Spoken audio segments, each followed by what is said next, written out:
ایک بہن نے سوال کیا ہے کہ محترم یہ نماز تراویح پڑھنا عورتوں پر بھی واجب ہے یا نہیں؟ اگر عورتیں نہ پڑھیں تو اس میں کوئی حرج تو نہیں ہے؟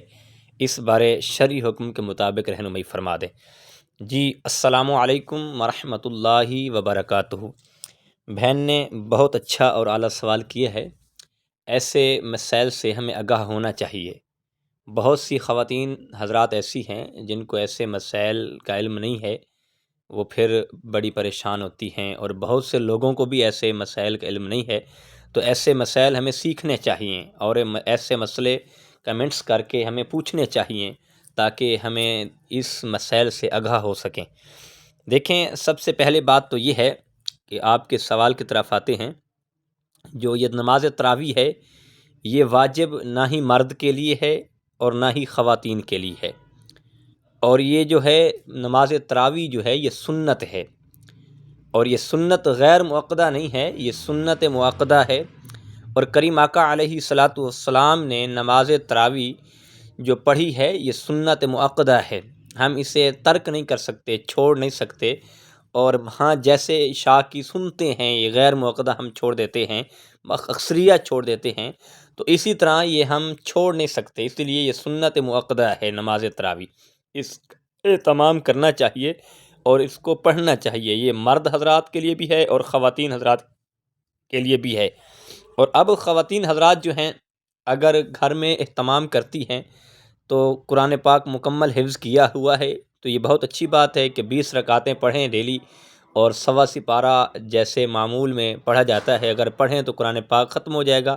اور ایک تو فائدہ یہ ہوگا کہ قرآن پاک کی منزل بھی ختم ہو جائے گی، اور قرآن پاک کی دہرائی بھی ہو جائے گی، یہ بھی آسانی پیدا ہو جائے گی، اور قرآن بھولے گا بھی نہیں۔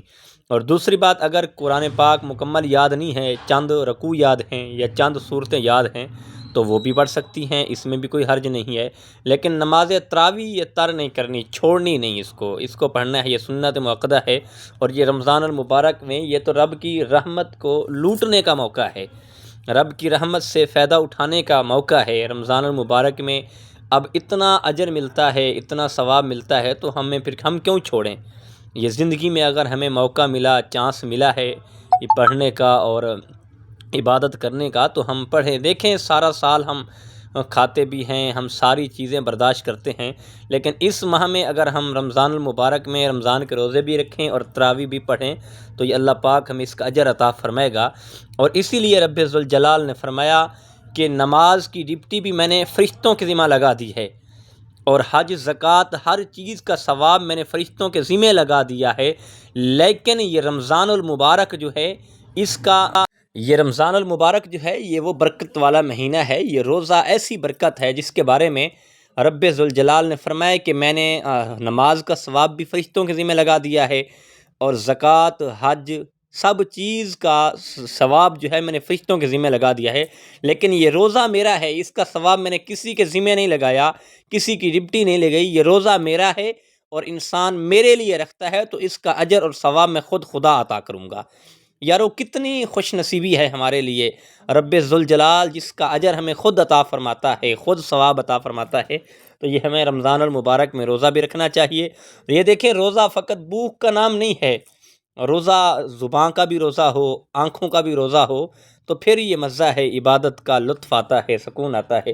اللہ ہمیں رمضان المبارک کی برکتیں نصیب فرمائے، اللہ ہمیں رمضان المبارک کے سے محبت اور شوق نصیب فرمائے، قرآن پاک کی تلاوت کرنے کے اللہ توفیق عطا فرمائے، اور بڑھ چڑھ کر ہم قرآن پاک کی تلاوت بھی کریں اور نماز بھی پڑھیں اور تراویح کا اہتمام بھی کریں اور غریبوں کی مدد کا بھی اہتمام کریں۔